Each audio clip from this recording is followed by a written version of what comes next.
Test mic.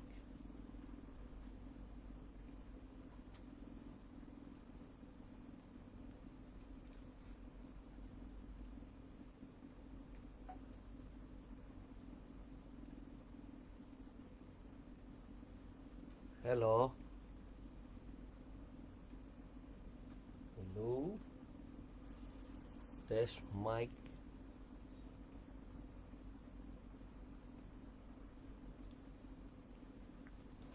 At ang boses.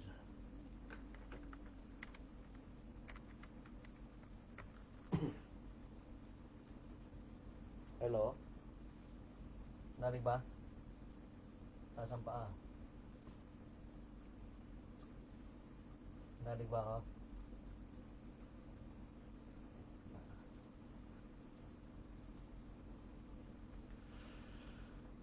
Okay, so purihin ng ating Panginoong Amang Jesus, ang ating isang Ama sa langit, ang Amang Yeswa. Alam niyo kasi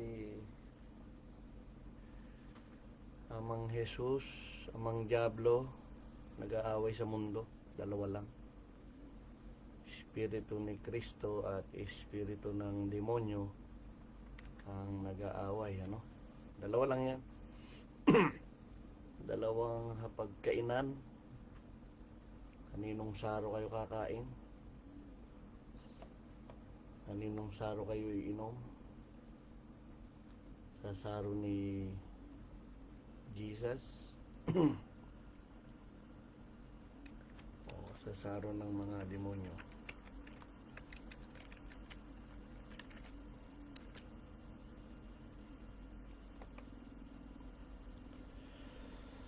So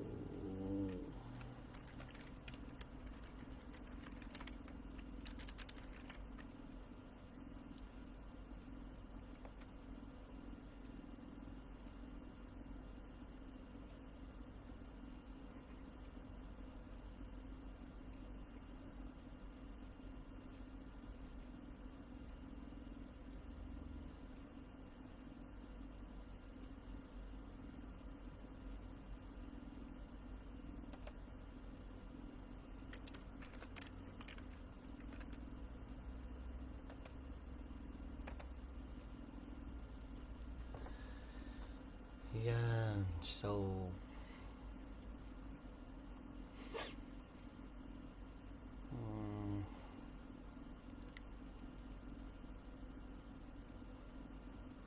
tuloy na natin. Purihin ang nag-iisang Diyos at ating Amang Yeswa, Amang Jesus. Sumasalangit ka, sambahin pangalan mo, no? So ganun yun, ano? Yung dasal nyo dapat sa Lord's Prayer, Ama naming sumasalangit ka, sambahin pangalan mong Yeswa o pangalan mong Jesus. Or Ama naming Jesus, sumasalangit ka, sambahin pangalan. John 14:14, ano mang hilingin niyo sa pangalan ko, gagawin ko, sabi niya. Wala yung tatay niyo doon. Dahil siya rin ang Ama. Patutunayan natin sa inyo yan. Sabi rito sa prophecy ni Isaiah, Isaiah 54:13, no? Maliwanag dyan na sinasabi, at lahat mong anak ay tuturuan ng Panginoon. At magiging malaki ang kapayapaan ng iyong mga anak.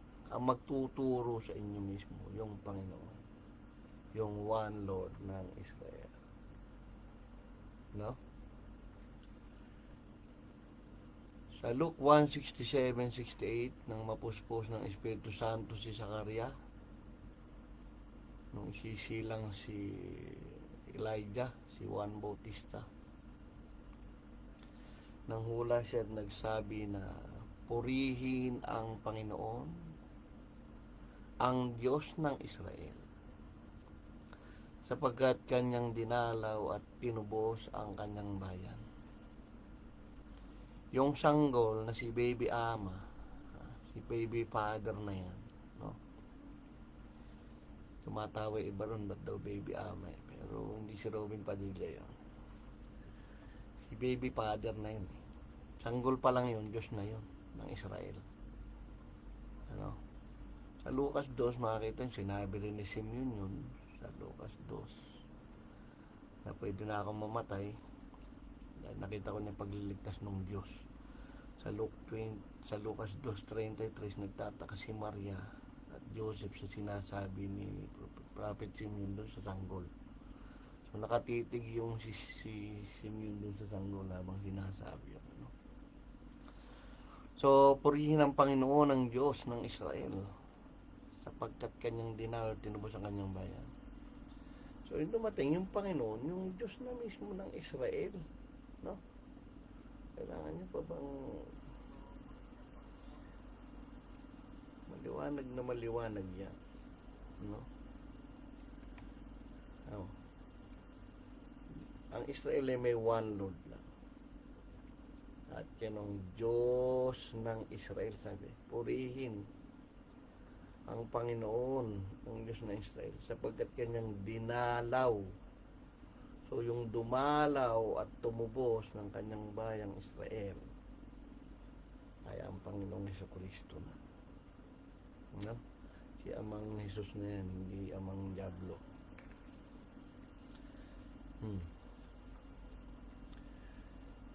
Sabi doon sa John 6:45, nasusulat sa mga propeta at tuturuan silang lahat ng Diyos. At ang bawat nakarinig sa Ama, o, tingnan nyo ang bawat nakarinig sa Ama ay natuto, ay lumalapit sa akin, hindi sa Ama lalapit sa Kanya. Bakit sinabi dyan na ang bawat nakarinig sa Ama? Paano nyo maririnig yung Ama? Sinabi nga na kailan may di nyo naririgan yung kanyang tinig o nakita ang kanyang anyo.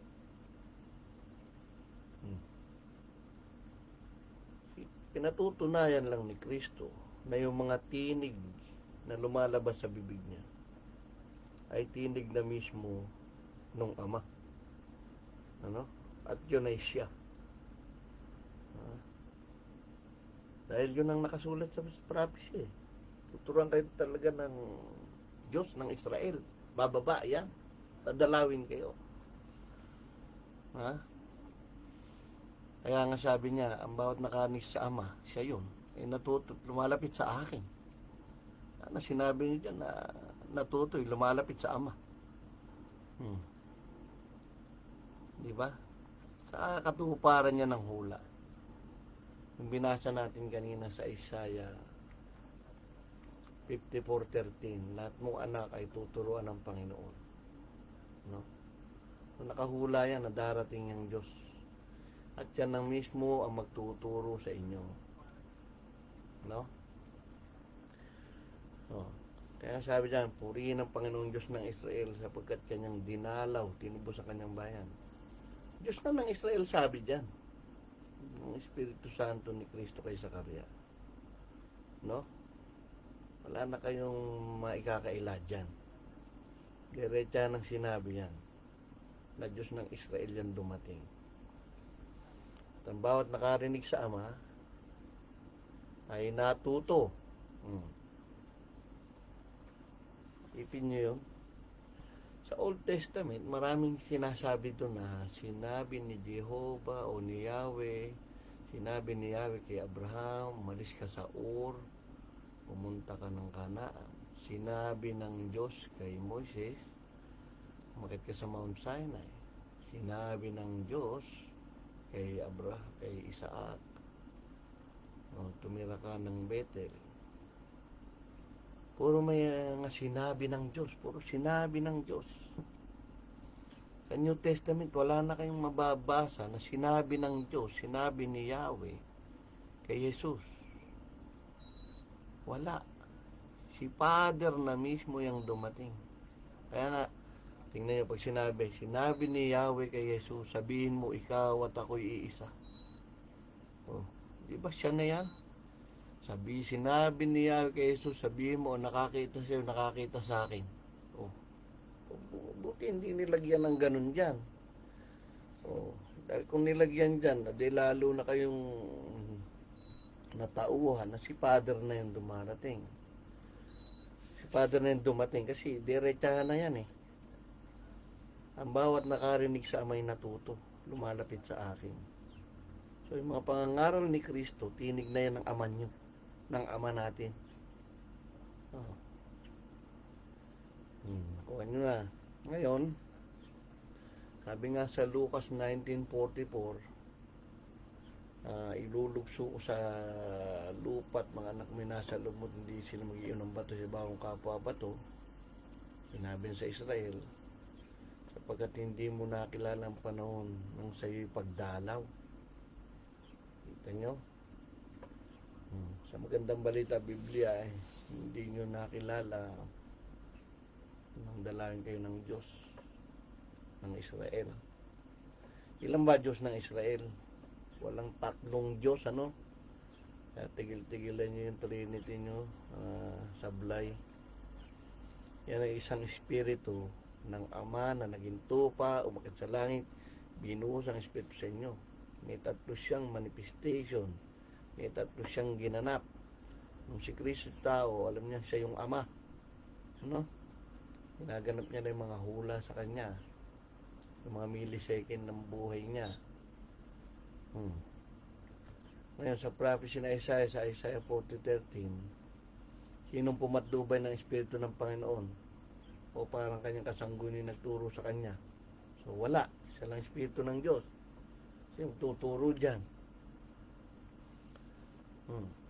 Kaya sa 1 Corinthians 2:16, sapagkat sino nakakilala ng pag-iisip ng Panginoon, yan yung katuparan ng hula ng Isaiah, pang siya turuan niya. Tatapat nasa atin pag-iisip ng Diyos ng Israel. No? Nasa atin ang pag-iisip ni Kristo. Yung Kristo na yan, combination niya ng ama at anak na akala niyong mag-ama. Yung Kristo'y yung ama at lamb, yung katawan niya yan. Kaya sinabi doon na sino mga anti-Kristo. 1 John 4:2 and 3. Yung mga hindi nagsasabi na ang Diyos naging tao. Kristo na pa ritong nasa laman. At tingnan nyo, nasa atin ang pag-iisip ni Kristo. Hindi sinabing pag-iisip ng Ama ni Kristo ang nasa inyo. So lahat ng taong pag-iisip guided by the Holy Spirit ni Jesus. Yun yung Espiritu ng Panginoon. At siya yan. Siya yung namatay sa krus. Walang pinapapatay na anak ang Diyos. Tandaan nyo yan. Hindi sarili niya. Kaya sinabi sa John 3:16, gano'n lang pag-ibig ng Diyos sanlibutan Sinabing ng Diyos. Siya lang yung Diyos. Hindi sinabing gano'n na lang pag-ibig ng mga Diyos sanlibutan. Binigay niya kanyang bugtong na anak. Diyos lang yon. Saan kukuha ng anak yon? Di ba? Ganda ng pag-ibig ng Diyos sanlibutan Nang binigay ang bugtong na anak. Sarili niya yon. Kahit sundan niya prophecy. Nang Diyos na nga lang Kaya sabi, kanino mo angel, di ko sinabing siya anak ko Sa Hebrew 1:5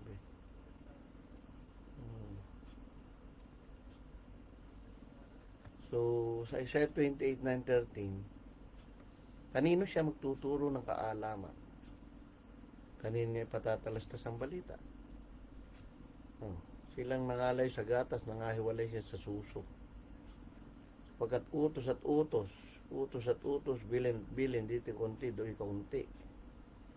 Hindi, kundi sa pamagitan ng mga tao, may ibang pangusap, may ibang pangwik, ay sasalita niya sa bayang ito. Nakaprapisi yan. Pentecost yan. Joel 2:28-32 din. Natupad sa Acts 2:16-21. Ang tumatawag sa pangalan ng Panginoong Jesucristo ay maliligtas. Sa ibang salin, yung bilin-bilin, dito yung utos at utos, yan yung mga talinhaga yan no? Sa Magandang Balita Biblia, basahin nyo. Yan ay mga patalinhaga ni Kristo. Kanyang pinagsabihan, ito ang kapahingahan, papagpahingahin ninyo siya sa pagod at ito ang kaginawahan. Kaya may hindi ninyo pinakinggan. At salita ng Panginoon magiging kanila utos at utos at utos, bilin at bilin, no? Dito ikaunti upang sila magkayaon makapagpahinga. Sa 2016, kasunod din yung bato ng Zion. So, siya yung darating din na magtuturo sa inyo ng mga utos at utos, bilin at bilin. Yan ay talinhaga yan. Basahin nyo man yan sa Magandang Balita Biblia. Ngayon, sa Deuteronomy 18:19, aking palilitiwin sa kanila isang propeta. Hindi propeta si Kristo, dahil siyang nagsusugo ng mga propeta sa Mateo 23:34. Sinusugo ko mga propeta, sabi ni Kristo. Sinabi lang yan, may isang propetang kagaya ni Moises sa gitna ng kanyang mga kapatid, Israel din. Israelita din yan. Kukuha. Lahat ng author ng Bible, Israelita. Kaya malaking si Muhammad yan. Nagaya mo takilala ang aking mga salita sa bibig niya. Kanyang sasalitin sa kanilang lahat na aking iutos sa kanya. Ito nyo na. Kaya si Kristo hindi yan propeta dahil lahat ng propeta ay mamamatay sa loob ng lungsod ng Jerusalem. Kristo ay namatay sa labas ng lungsod ng Jerusalem. Tandaan nyo yun. Sa Mateo 23:34, sinusugo ko ang mga propeta. Siya nagsugo doon sa sarili niya. Nasa John 1:11 yun. No? Dumating ako sa sariling akin. Hindi ako tinanggap ng mga sariling akin. Sa Isaiah 44:6, ito ang sabi ng Panginoon.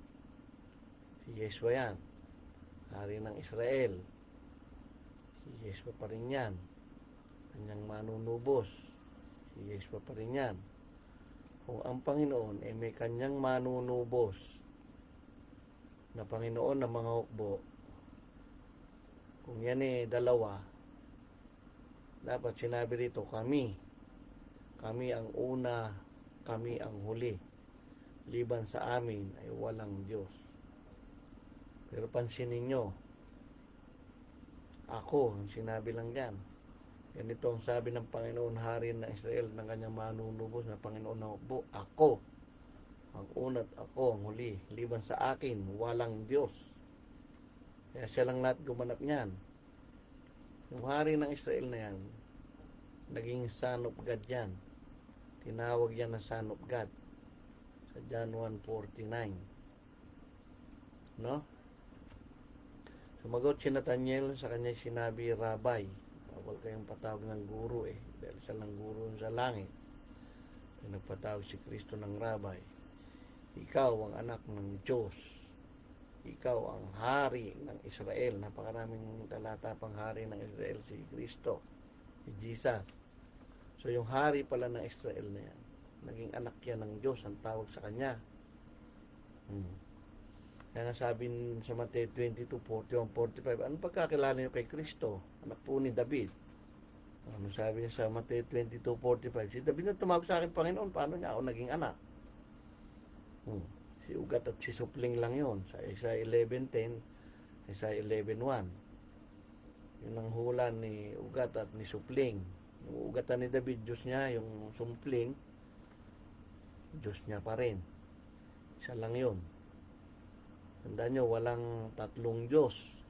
Isang espiritu lang yan. Hindi po pwedeng mahati-hati yon at magkaroon ng tatlong pag-iisip.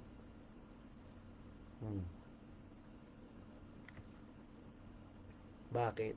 Ito nasabi sa 1 Peter 1:10-11, tungkol sa pagkaligtas na ito'y nagsikap, nagsiyasat na maigi ang mga propeta na nagsipanghula. Yung hula nila na siniyasat ang kahulugan kung ano kailang panahon itinuro ng Espiritu ni Kristo na sumasa kanila na. Ayan ang patutuhanan ng una, mga pagbabata ni Kristo. Espiritu ng Diyos ang nasa propeta sa OT. Diyos si Kristo. Siya kasi yun Espiritu ni Kristo ng mga nasa propeta Yung mga hula nila Moses, si Kristo na yun, Espiritu nandun. Isa lang Espiritu ng Diyos, isa lang Espiritu na umalalay dyan sa Bible sa 2 Timothy 3:16. Ang lahat ng kasulatan ay kinasiya ng Espiritu ng Diyos. Ang nagkukwento kasi dyan, yung Espiritu ni Kristo bilang third party. Pansinin niyo yun. Dahil nung tinukso siya ni Satanas, wala naman siyang kasamang apostol. Pero bakit nasulat? Nung tinutukso si Job sa langit, sinabihan ni Satanas, nung tutuksin siya, nag-uusap daw yung Diyos at anghel sa langit. Tinatanong saan siya pupunta. Ba't nasulat yung tungkol sa langit? Nandun ba si Job? Wala. Lahat na yan sinulat siya ng Espiritu ng ating Diyos na si Jesus. At kuhanin niyo yung Hebrew name nga, from right to left, tetragrammaton yun. Yeshua, Hanasri, Bimelech, Eyodim yun. Nandiyan yun sa live ko na isa na the name of God, Ngayon, itong mga mandaray at mandarambong dyan na mga sekta, napilit na binabaluktot ang aral. Without controversy na nga, wala nang pagtatalo Great is the mystery of godliness. God was manifest in flesh. Si Kristo lang yung God na yan, nasa 1 John 4:2-3. Kapag di nyo sinabi yung God na yan, nagmanifest sa flesh, si Kristo, hindi na paritong nasa naman sa demonyo kayo. Yan sinabi niya, God was manifest in flesh. Sino yun? Si Jesus. Justified in the Spirit ng kalapati, si Jesus pa rin. Sin of angel sa Lucas 2, sa Mateo 4:11, naglingkod yung mga anghel, tapos siyang tuksoin ni Satanas. Sa John 1:51, bukas ang langit at makikita niyo bumaba pa yung mga anghel ng Diyos sa akin. Siya yan. Preach unto Gentiles, si Jesus pa rin. Believe into the Word, si Jesus pa rin. Receive into His glory, si Jesus pa rin. Nasa itatay nyo dyan. Yan ang hiwaga ng ating reliyon. Wala nang pagtatalo, sabi dyan. Kaya kayo nagtatalo-talo pa. Dahil wala kayo kay Jesus. Si ating Ama na naging tupa, mataas itigis ang dugo, umakit sa langit, binuhos sa atin ang kanyang Espiritu. Sinabi sa Joel 2:20-32, ibubuhos ko aking Espiritu. Ang Diyos ay hindi lang Espiritu. Yan ang Espiritu ni Kristo. Kaya nga may ko at aking bubuhos ko aking. Kung ako si Ben, bubuhos ko Espiritu ko sa inyo. Ben ang pangalan nun, para kilala nyo ako. At yan yung sinabi ni Kristo na I said therefore unto you that you shall die in your sins, for if you believe not that I am He, ako siya. Mamamatay lang kayo sa kasalanan nyo kung hindi nyo makikilala lang siya si Father, ano sabi sa 25? Then said they unto him, who art thou? Sino ka ba talaga? And Jesus said unto them, even the same that I said unto you from the beginning. Sa Tagalog, siya rin. Yung pinangaral ko sa inyo mula pa ng una. Mamamatay lang kayo sa inyong mga kasalanan. Hindi nakilalang ako siya. Sa Tagalog sino ka ba talaga? Basahin nyo sa ADB yan. Nilagyan lang nila ng believe not that I am Christ. Yung Christ na yan, combination niya ng ama't lamb. Yung ama mismo naging lamb. Tinawag ninyong ama at anak. Kaya sa 1 John 2:22-23, ang sino ang mga anti-Kristo? Kung hindi naniniwala kay Kristo, ang hindi naniniwala sa ama't anak, magkasama yun dun sa salita na yun. Kaya pag tinanggap nyo raw si Kristo, tanggap nyo ama. Pag pinangaral nyo yung anak, pinangaral nyo na rin ama, siya yun eh. Pansinin nyo, cannot stand alone yung father nyo. Kapag ang ama nyo yung nagigipit, Jesus kumakapit. I am the way, I am the truth, I am the life. Puro I am yun.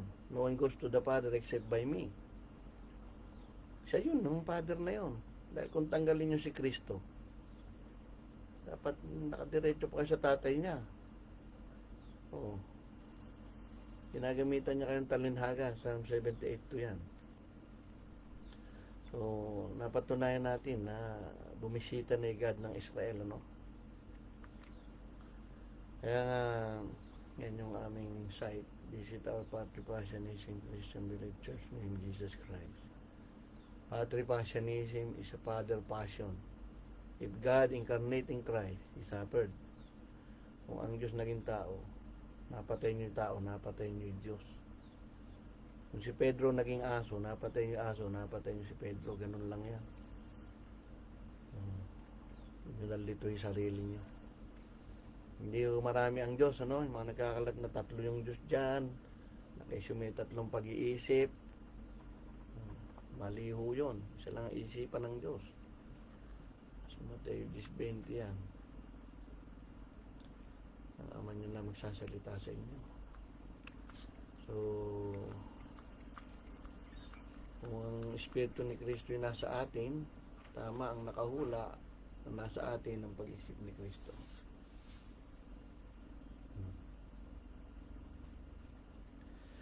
Kaya nga, ulitin natin. Una, Isaiah 54:13, lahat ng anak mo tuturuan, lahat ng anak tuturuan na mismo ni Lord. At sinabi ni Zakaria, purihin ng Panginoon ang Diyos ng Israel. Dinalaw at tinubos ang kanyang bayan. Diyos ng Israel yan si Kristo. Sila ang Diyos ni Abraham, Isaac at Jacob. Nasusulat sa mga propeta, tuturuan sila lahat ng Diyos na tupad yan. Ang bawat nakarinig kay Kristo ay natuto at lumalapit sa Kanya. Ang bawat nakarinig sa Ama, natuto, lumalapit sa akin. Pag narinig nyo pala yung boses ni Kristo, boses na yun ng Ama niya. Siya na yun eh. Tandaan nyo yan, maraming patalinaga si Kristo. Na siya ang Ama, alam niyang siya ang Ama, kaya wala na dyan sinabi ni Jehovah kay Jesus. Sabihin mo, ikaw at ako iisa. Ang nakakita siya, nakakita sa akin. Nagtatakol sa'yo, nagtatakol sa akin. Matuto kayong makinig. Sinasayaw na kayo. Di pa kayo. So, tinutugtugan na kayo, di pa kayo sumasayaw. So, dito na lang. Purihin ng Panginoong Yeshua Hanasri, bimili kayo dim. Ang Diyos ng Israel na dumalaw sa atin. Sabi nga ni Zakaria, nung puspos ng Espiritu Santo, purihin ng Panginoon, ang Diyos ng Israel. Hindi sinabing mga Diyos ng Israel. Pagkat kanyang dinalaw, tinubos ang kanyang bayan. Ito po si Ventilador, Ka-Arman de Castro. Nagsasabing maraming salamat sa nakarinig at nakaunawa. Mag-aral po tayong mabuti ng salita ng Panginoon Jesus. Siya rin ng Espiritu Santo na yan.